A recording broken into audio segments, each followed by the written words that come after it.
Hi friends, आज की class Indian geography. और इंडियन ज्योग्राफी में जैसा कि पिछले क्लास में आपने देखा था कि प्रायद्वीपीय भारत के जो पठार थे उसका वर्गीकरण किया गया, एक एक वर्ड बताए गए कहाँ से कहाँ तक रेंज है। तो फ्रेंड्स याद रखना, जो आपका वर्गीकरण केवल एक एक कोटेशन दिया गया था, उसी कोटेशन को लेकर के आज हम जो क्लास लेके आ रहे हैं उसी को सबसे पहले आज जो क्लास होगी मालवा के पठार। जैसा कि आप जानते हैं कि आपके दिमाग में उठना चाहिए कि मालवा शब्द, इसका मतलब कि कोई न कोई सेडिमेंट ऐसा रहा होगा, अवसाद ऐसा रहा होगा जो जा करके कलेक्टेड एक जगह जमा हो गया। अब जमा होने के बाद वो फैला कैसे, ये आपके मन में ढेर सारी भावनाएं होती होंगी। तो फ्रेंड्स, आज की क्लास जो है, आज जो टॉपिक्स डालेंगे वह आप डालेंगे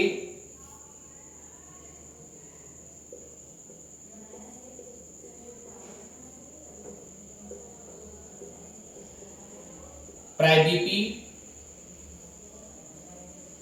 या लिख लेंगे भारतीय प्रायद्वीप पठार के वर्गीकरण का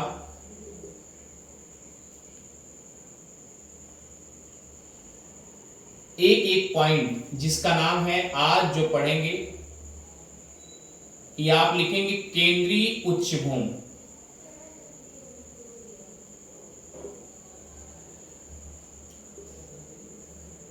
केंद्रीय उच्चभूमि में जैसा कि स्पेशल आपने देखा कि मालवा का पठार आता है।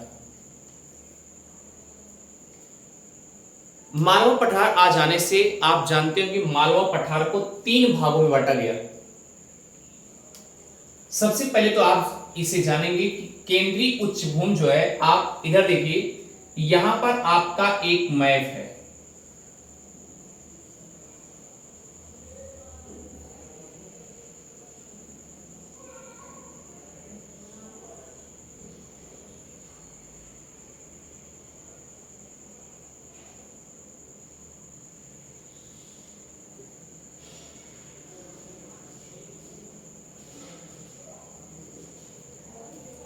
ये मालवा के पठार में यानी इंडियन मैप में सबसे पहले आप क्या देखेंगे कि जैसा कि ये यहां से आपका थोड़ा सा गुजरात में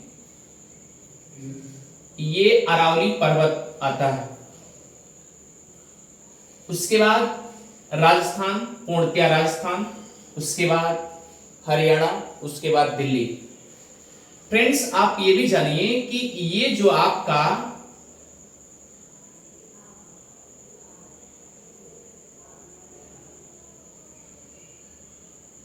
बिंद श्रेणी है, ये आपका बिंद श्रेणी, और बिंद श्रेणी से एक दूसरा इसी का भाग है, आप उसे बोलेंगे कैमूर।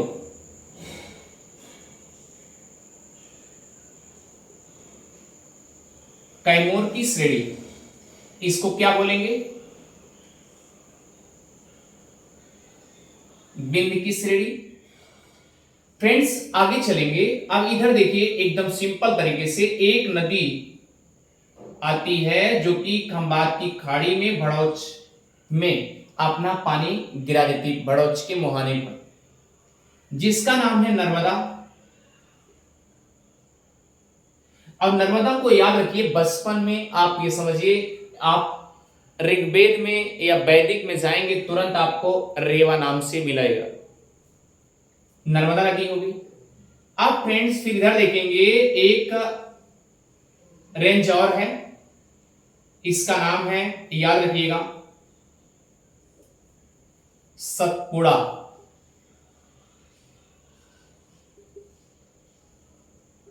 क्या नाम है? सतपुड़ा। यहां तक कोई आपत्ति नहीं होगी। क्लियर? अब ये सतपुड़ा हो गया। इसी के सापेक्ष एकदम देखेंगे एक रेंज और है, जिसका नाम है महादेव।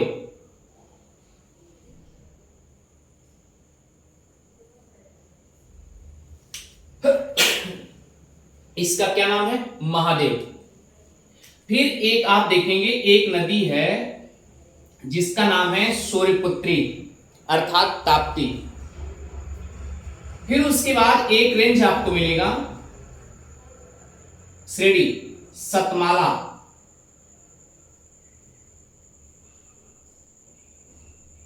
क्या मिलेगा? सतमाला। सतमाला के सापेक्ष एक और ऐसे मिलेंगे,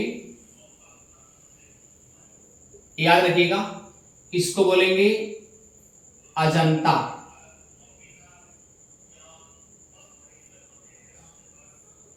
अजंता ये कौन सी नदी है आपकी? ताप्ती। तो आपका एक सीक्वेंस क्या बन गया देखिए, ये ऐसे बनाएंगे, ये वाली श्रेणी क्या हो जाएगी? बिंद। बिंद श्रेणी हो गई।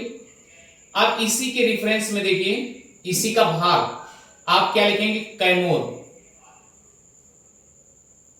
कैमोर हो गया। फिर उसके बाद देखिए एक नदी ऐसे आ रही है पश्चिम साइड, इसका नाम है नर्मदा नदी। क्लियर? उसके बाद देखिए फिर यहां पर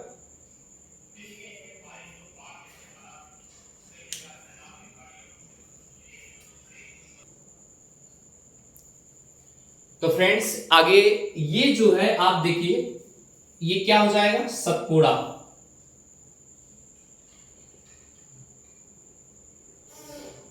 सतपुड़ा श्रेणी।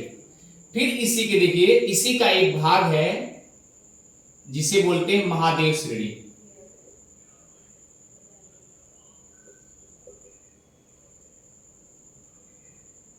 महादेव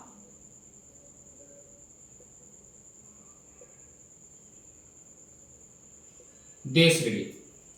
फिर एक नदी इधर से देखेंगे, एक नदी और जा रही है जिसका नाम है ताप्ती, जिसे सूर्यपुत्री के नाम से जाना जाता है।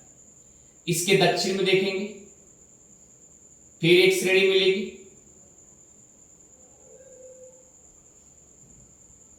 इसका नाम सतमाला। फिर उसके बाद देखिए इसी का एक भाग श्रेणी है जिसे बोलते हैं अजंता। क्लियर? अब फ्रेंड्स याद रखिएगा, ये आपका एरिया यहां पर एमपी और छत्तीसगढ़, एक श्रेणी ऐसी पड़ेगी जिसे बोलेंगे, याद रखिएगा,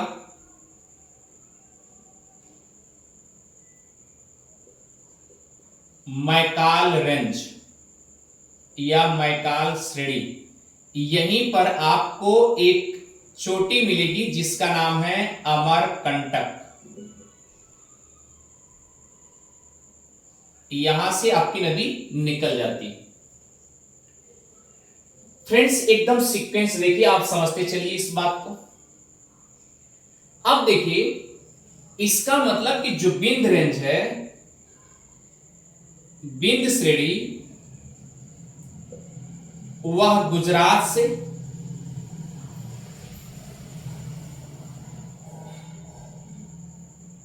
लेकर बिहार के सासाराम,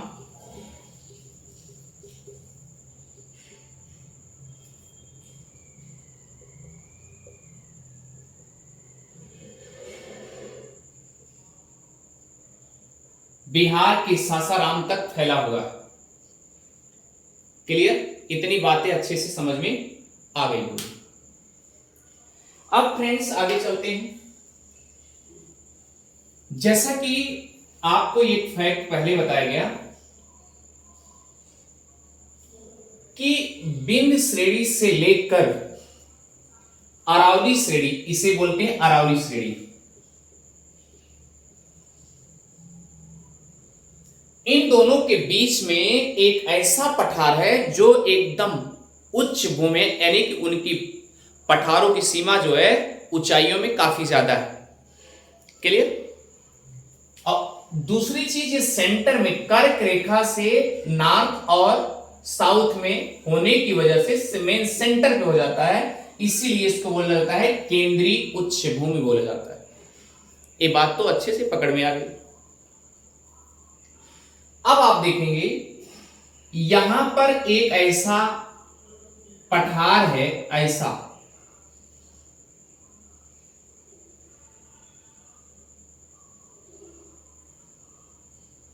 ये देखिए, यहां पर आपका राजस्थान स्पेशल, उसके बाद यूपी स्पेशल, एक पठार और मिलेगा। अब देखिए ये टोटल क्या है, टोटल ये मालवा का पठार है।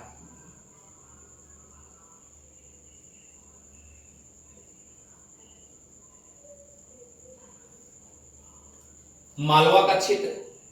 अब मालवा के क्षेत्र को 3 भागों में बांटा गया। पहला मेवाड़ का पठार,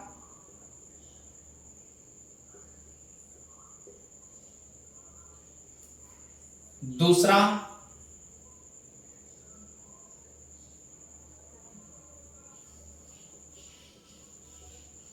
मालवा का पठार, अगला है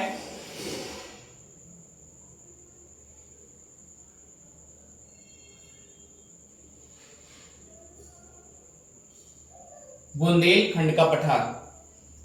क्लियर? यहां तक कोई आपत्ति नहीं होनी चाहिए। ये आपका सीक्वेंस है मालवा का पठार। अब देखिए ये जो राजस्थान से टच में है, राजस्थान से टच में है यानी स्पर्श कर रही है जो पठार, या राजस्थान की तरफ पूर्णता दिखाई दे रहा है, उसे मेवाड़ का पठार बोला जाता है। तो यहां लिखेंगे राजस्थान में या राजस्थान की तरफ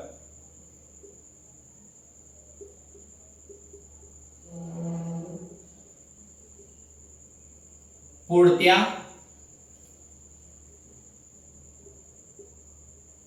पठार है। स्पेशल मुख्य रूप से 4 जिलों में है, याद रखिएगा, जैसा कि बांसवाड़ा, कोटा,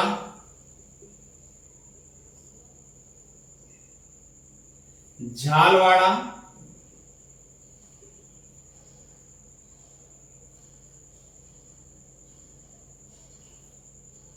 क्लियर? बांसवाड़ा और कोटा और झालवाड़ा, और फ्रेंड्स याद रखिएगा प्रतापगढ़।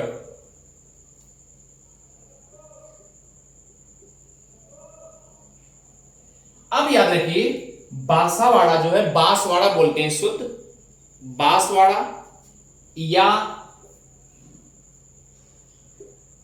झालवाड़ा और प्रतापगढ़ और कोटा, इन 4 जिलों में, इन 4 क्षेत्रों में, इसे जरा मिटाते हैं,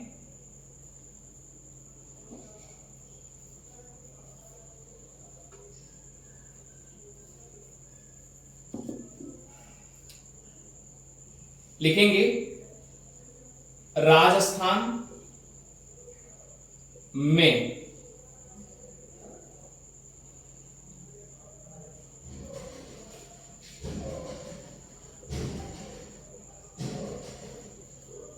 मुख्य रूप से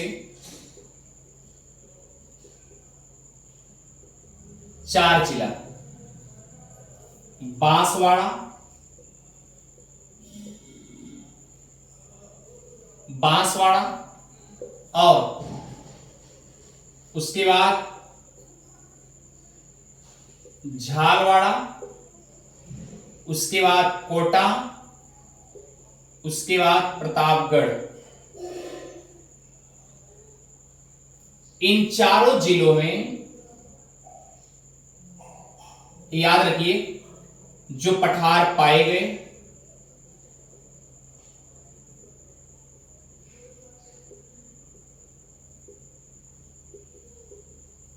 उसे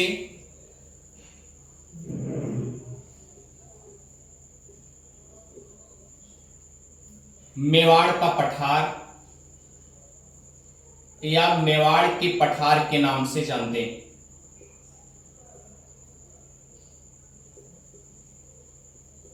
क्लियर? तो राजस्थान में मुख्य रूप से 4 जिला, बांसवाड़ा, झालवाड़ा, कोटा और प्रतापगढ़, 4 जिलों को आप जान लेंगे। 4 जिले जो स्पेशल राजस्थान की तरफ, ये मालवा का पठार है, राजस्थान की तरफ 4 जिलों में है, जो उसे आप याद रखिए मेवाड़ के पठार के नाम से जानते हैं।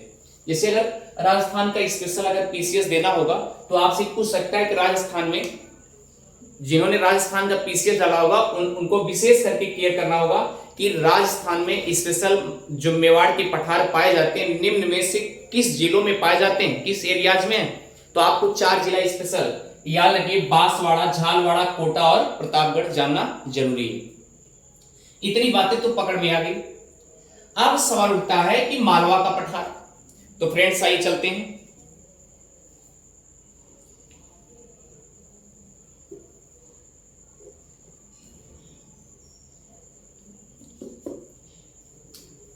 यहां लिखेंगे मध्य प्रदेश में एक एरियाज है गढ़ और एक है देवास। जैसा कि आप देवास में जानते हैं कि देवास में करेंसी छपती है। भारत में 4 ही जगह है जिसमें एक एमपी का देवास भी है जहां पर करेंसी छापी जाती है। उसके बाद झाबुआ जिला, मंदसौर, उसके बाद इंदौर। इंदौर भी जानते रहिएगा, इंदौर जो है सबसे ज्यादा स्वच्छ शहर माना जाता है। भारत का सबसे स्वच्छ शहर कौन सा है? इंदौर ही है, ये भी याद रखिएगा फ्रेंड्स। उसके बाद नीमच,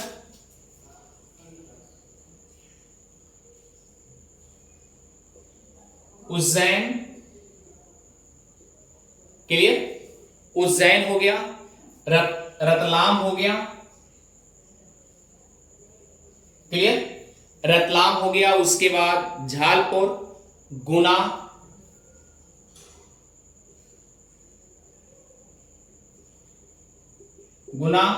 और सीहोर।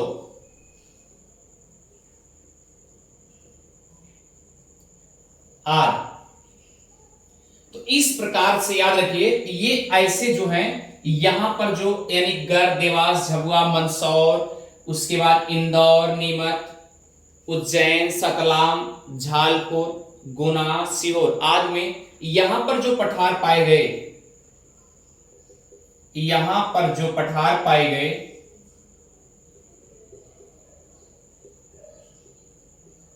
उसे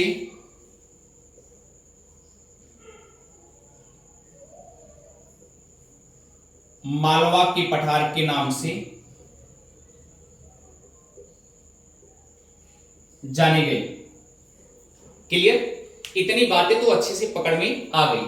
अब सवाल उठता है कि जो बुंदेलखंड का पठार है, देखिए फ्रेंड्स ये आपका क्या है, ये वाला जो हो गया राजस्थान यानी मेवाड़ हो गया, मेवाड़ का पठार, और ये वाला एरिया याद रखिएगा इसको बोलते हैं बुंदेलखंड का पठार, और याद रखिएगा इसको बोलते हैं भांडेरा का पठार, जो कि बुंदेलखंड से सटा हुआ है, एमपी और छत्तीसगढ़ का बॉर्डर है, ये भी याद रखिएगा। इसे भांडेरा का पठार बोलते हैं। और ये जो शेष बचा हुआ है ये एरिया, इसको बोलते हैं मालवा का पठार। स्पेशल रूप से एमपी में पाया जाता है। मालवा का पठार जो बोला जाता है उसे एमपी बोलते हैं, और मेवाड़ का पठार जो बोलते हैं स्पेशल याद रखिएगा राजस्थान में बोला जाता है। तो फ्रेंड्स आइए चलते हैं बुंदेलखंड का पठार।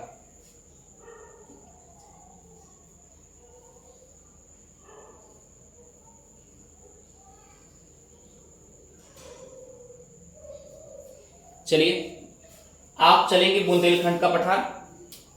अब लिखेंगे बुंदेलखंड का पठार।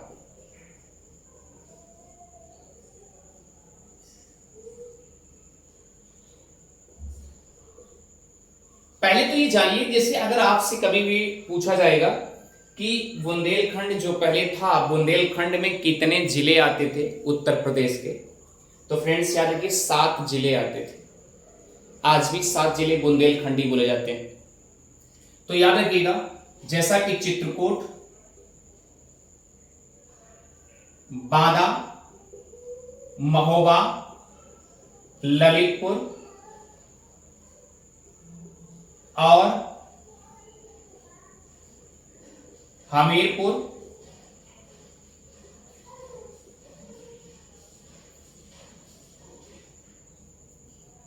जालौन। चित्रकूट, बांदा, महोबा, ललितपुर, हमीरपुर और जालौन। और याद रखिए एक है झांसी, झांसी आदि। ये जिले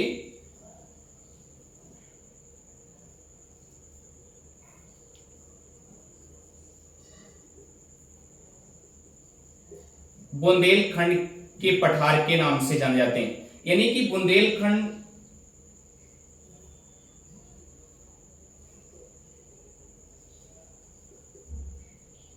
के जिले के रूप में जाने जाते हैं।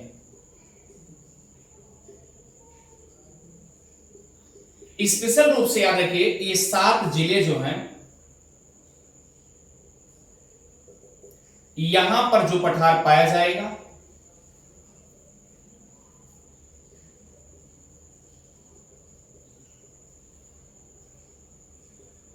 उसे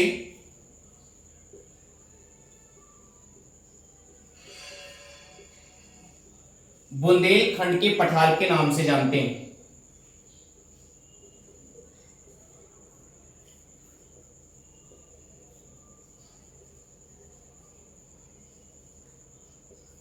क्लियर? कौन कौन सा? चित्रकूट, बांदा, महोबा, ललितपुर, हमीरपुर, जालौन, झांसी। यहां तक आराम से समझ में आ गया होगा। एक चीज याद रखिए, जब तक ये बुंदेलखंड का एरिया रहा, 7 जिला बुंदेलखंड में रहे, तो एक छोटा सा प्रशासनिक राजधानी बनाई थी। तो याद रखिएगा, ओरछा नाम की राजधानी थी। ओरछा नामक राजधानी थी बुंदेलखंड की। और याद रखिएगा, ये जो राजा थे बुंदेला वंश के थे। अब ये लिखेंगे बुंदेला वंश के राजा के नेतृत्व में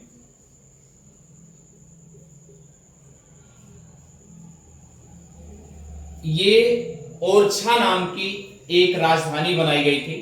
तो फ्रेंड्स याद रखिए, बुंदेलखंड का पठार यानी 7 उत्तर प्रदेश के 7 जिलों में जो मुख्यतः छाए हुए हैं।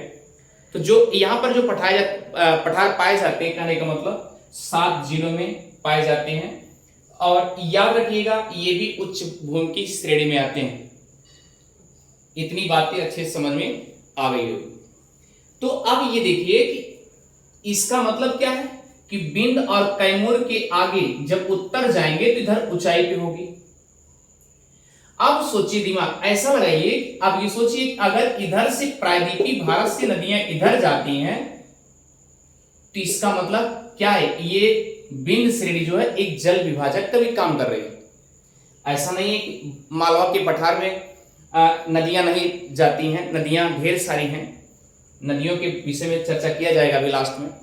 तो फ्रेंड्स याद रखिए कि बिंद जो है, बिंद की श्रेणी या एक जल विभाजक का भी काम करती है, यानी उत्तर की तरफ जो नदियां हैं उसे उत्तर के ढालों पे ले जाती है, और दक्षिण की तरफ जो ढाल है, जैसा कि आप जानते हैं इधर ढाल तो कम है, यानी सतपुड़ा और सतमाला ये सब तो ऊंचाई पे हैं। तो इसका मतलब इधर जो ढाल होगी, आप दिमाग लगाइए, ये क्या नाम है, दक्षिण और पूरब की तरफ,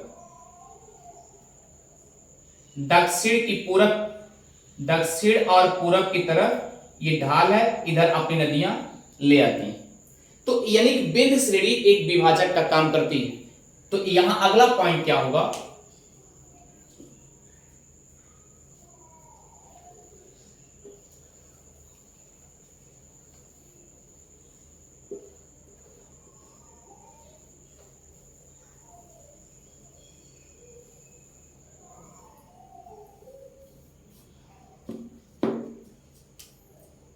अगला पॉइंट है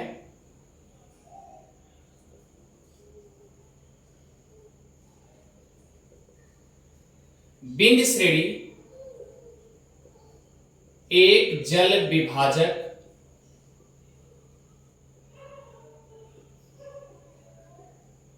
का काम करती है। अब भाई जो बिंद श्रेणी है एक ऐसा श्रेणी है जो जल विभाजक का, इसका मतलब कि इनमें इन तीनों में, याद रखिए इन चारों में, ये जो महादेव और अजंता, ये सतपुड़ा सतमाला, इन सब से ऊंची होगी तभी तो जल विभाजक का। अगर इन सब की अपेक्षा ये कम होता तो संभवतः इधर भी नदी आ जाती। इसका मतलब कि ये इन सब की अपेक्षा ये बिंद की श्रेणी काफी ऊंचाई पे है, इसीलिए एक विभाजक का काम करती। उधर का पानी उधर, इधर का पानी इधर सप्लाई कर देती। तो इसीलिए याद रखिएगा, लिखेंगे कि बिंद श्रेणी कि उत्तर में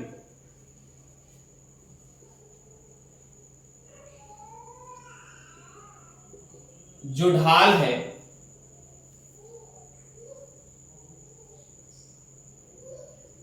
उसमें नदी का पानी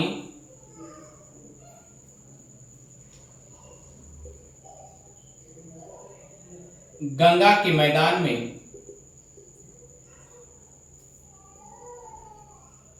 ले जाती हैं।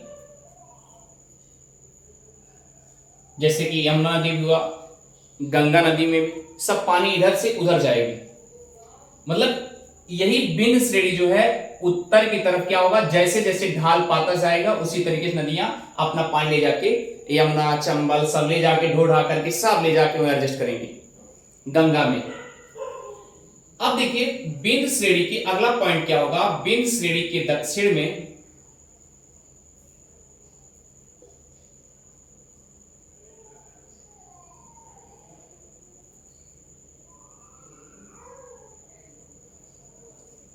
जो नदियां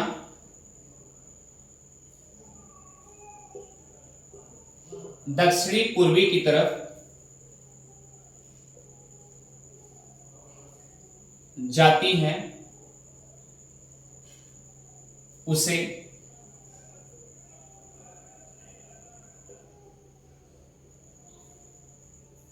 बंगाल की खाड़ी की तरफ